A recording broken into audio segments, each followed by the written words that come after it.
Professor ইউনূসের ১.৫ বছরের শাসন নিয়ে অনেক সমালোচনা রয়েছে। অনেকে অনেক ধরনের সমালোচনা করেন। এই সমালোচনাগুলো কাটিয়ে উঠতে প্রফেসর ইউনূসকে হয়তো জীবদ্দশায় যে সময়টা তিনি পাবেন সেই সময়ে তার এই সমালোচনা কাটিয়ে ওঠা সম্ভব নয়। প্রফেসর ইউনূস তার ৮৫ বছর বয়সে এই গত ১.৫ বছরের আগে পর্যন্ত জীবনে যত সমালোচনা অর্জন করেননি তার চাইতে ১০০ গুণ সমালোচনা মাত্র এই ১.৫ বছরে তিনি কামিয়েছেন।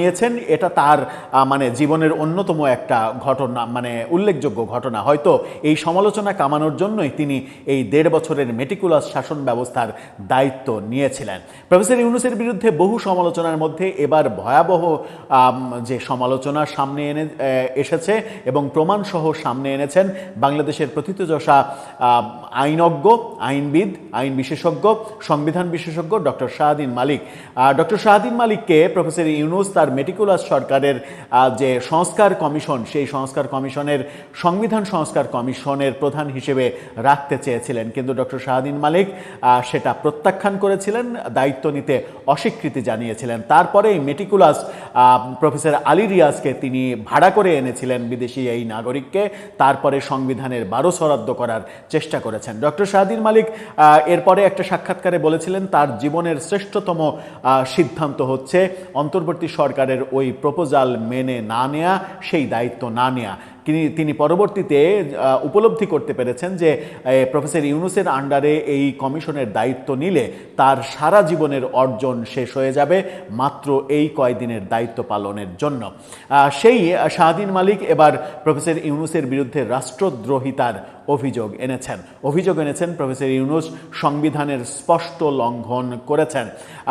রাষ্ট্রদ্রোহিতা, সংবিধানের লঙ্ঘন মানেই রাষ্ট্রদ্রোহিতা, আর রাষ্ট্রদ্রোহিতার সর্বোচ্চ শাস্তি কি সেটা আমরা সবাই জানি। চলুন ডক্টর শাহদ্বীন মালিক কি বলছেন সংবিধানের মানে বাইরে গিয়ে, মানে সংবিধান না মানা, সংবিধানের ব্যত্যয় ঘটানো, মানে রাষ্ট্রীয় ক্ষেত্রে তো সংবিধান মানেনি, সেটা ভিন্ন কথা। ব্যক্তিগত ক্ষেত্রেও তিনি সংবিধান পরিপন্থী কাজ করেছেন, রাষ্ট্রদ্রোহিতা করেছেন। সেই কথাটা শাহদ্বীন মালিক কি বললেন সেটা আলোচনা করে দেখার চেষ্টা করে এই ভিডিওতে থাকবেন পলিটিক্স টিভির নিয়মিত আয়োজনে।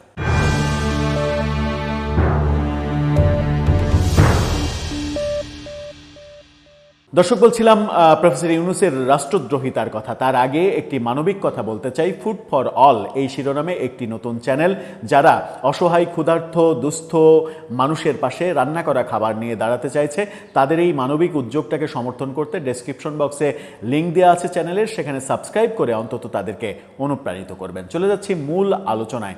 বলছিলাম প্রফেসর ইউনূসের রাষ্ট্রদ্রোহিতার অভিযোগ। রাষ্ট্রদ্রোহিতার যে কাজ করেছেন সেই অভিযোগ করেছেন শাহদ্বীন মালিক।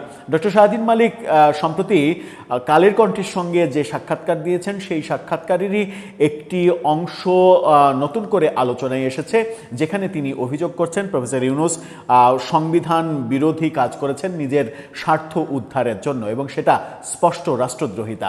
আর রাষ্ট্রদ্রোহিতার শাস্তি, সর্বোচ্চ শাস্তি যে মৃত্যুদণ্ড, আমরা সবাই জানি। প্রফেসর ইউনূস তার শাসনামলে শেখ হাসিনাকে ফ্যাসিস্ট বলে, শেখ হাসিনাকে গণহত্যাকারী বলে, রাজাকারদের জন্য যে ট্রাইব্যুনাল তৈরি করা হয়েছিল সেই ট্রাইব্যুনালে বিচারের ব্যবস্থা করে শেখ হাসিনাকে যে মৃত্যুদণ্ডের রায় দিয়েছেন তার শাসনামলেই আদালত দিয়েছে, কিন্তু জোগাড়জান্তি মানে রান্নার আয়োজনটা তো তারই করা। সেই ব্যাপারটা তিনি যখন করেছেন, শেখ হাসিনাকে তিনি যখন মানে ফাঁসির সাজা দিচ্ছেন, মানে তার শাসনামলে দেয়া হচ্ছে, তখন তার বিরুদ্ধে রাষ্ট্রদ্রোহিতার অভিযোগ, এটা কিন্তু একটা বড় ব্যাপার। শাহদ্বীন মালিক কি বলছেন এই ফটোকার্ডটা দেখলেই বুঝতে পারবেন, যেখানে বলা হচ্ছে সংবিধানের ১৪৭ ধারা অনুযায়ী কোনো ব্যক্তি সাংবিধানিক পদে থাকাকালীন অবস্থায় কোনো লাভজনক কাজে নিয়োজিত থাকতে পারবেন না। সুপ্রিম কোর্টের বিচারপতি দিনে কোর্টে কাজ করে রাতে চেম্বার করতে পারবেন না। রাষ্ট্রপতিও তার কাজ শেষে সিনেমা হলের ম্যানেজারের কাজ করতে পারবেন না। ডক্টর ইউনূস তার নিজের বা নিজের কর্তৃত্বাধীন প্রতিষ্ঠানকে আর্থিক সুযোগ সুবিধা পাইয়ে দিয়ে সংবিধানের ১৪৭ ধারার বরখেলাপ করেছেন। অর্থাৎ সংবিধানের 147 ধারা যেটা বলছে যে রাষ্ট্রের কোনো দায়িত্ব তিনি পালন করলে তার নিজের স্বার্থ সংশ্লিষ্ট কোনো কাজ করতে পারবেন না, সেটার পরিষ্কার লঙ্ঘন করেছেন প্রফেসর ইউনূস। এবং প্রফেসর ইউনূস নিজের প্রতিষ্ঠানগুলোর লাইসেন্স নেওয়া, কর মওকুফ করা, এটা করা ওটা করা, গ্রামীণ ফোনকে টেন্ডারবিহীন তরঙ্গ বরাদ্দ দেওয়া হাজার হাজার কোটি টাকার, এই ব্যাপারগুলো যেগুলো করেছেন সেগুলো সবই নিজের স্বার্থে করেছেন। এবং প্রফেসর ইউনূস ওই সময়ে প্রধান উপদেষ্টার দায়িত্ব পালনকালে তিনি গ্রামীণ ট্রাস্ট, এই জাতীয় বিভিন্ন প্রতিষ্ঠানের দায়িত্ব ছেড়ে দিয়েছিলেন, নামমাত্র ছেড়ে দিয়েছিলেন, কিন্তু তার দায়িত্ব প্রধান উপদেষ্টার দায়িত্ব শেষ করে তিনি ওই দায়িত্বগুলো আবার শুরু করেছেন। ইউনূস সেন্টারে বসে প্রতিদিন তার ওই ব্যবসাগুলো দেখভাল করছেন, যে ব্যবসাগুলো সুবিধা পাইয়ে দিয়েছেন তিনি ক্ষমতায় বসে থেকে। কোনোটার লাইসেন্স পাইয়ে দিয়েছেন, কোনোটার কর মওকুফ করেছেন, গ্রামীণ ব্যাংকের মালিকানা বাড়িয়ে দিয়েছেন, সরকারের কাছ থেকে কেড়ে নিয়েছেন মালিকানা। এই ব্যাপারগুলো করেছেন যেগুলো সংবিধানের 147 অনুচ্ছেদের স্পষ্ট বরখেলাপ, অর্থাৎ সংবিধান বিরোধী কাজ। আর সংবিধান বিরোধী কাজ মানেই রাষ্ট্রদ্রোহিতা, রাষ্ট্রদ্রোহিতা মানেই মৃত্যুদণ্ড।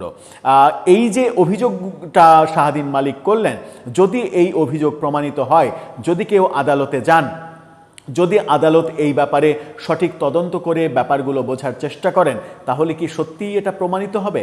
আর প্রমাণিত হলে এই শেষ বয়সে সারা পৃথিবীতে সুনাম কোরানো প্রফেসর ইউনূস বাংলাদেশের 1.5 বছরে ডিপ স্টেটের পরিকল্পনা বাস্তবায়ন করতে গিয়ে নিজের সুনামের যে মহা সর্বনাশ করে বসেছেন, সুনামের পাশাপাশি জীবন নিয়েও কি শঙ্কা তৈরি হবে যে প্রফেসর ইউনূস নিজের নিরাপত্তায় ক্ষমতায় থাকার একেবারে শেষ সময়ে 2 দিন আগে নিজেকে ভিভিআইপি মানুষ হিসেবে ঘোষণা করে দিয়ে গিয়েছিলেন যেন 1 বছর এসএসএফ নিরাপত্তা তিনি ভোগ করতে পারেন? দর্শক, আপনার কাছে কি মনে হয়? আপনার মতামত জানিয়ে লিখতে পারেন আমাদের কমেন্ট বক্সে।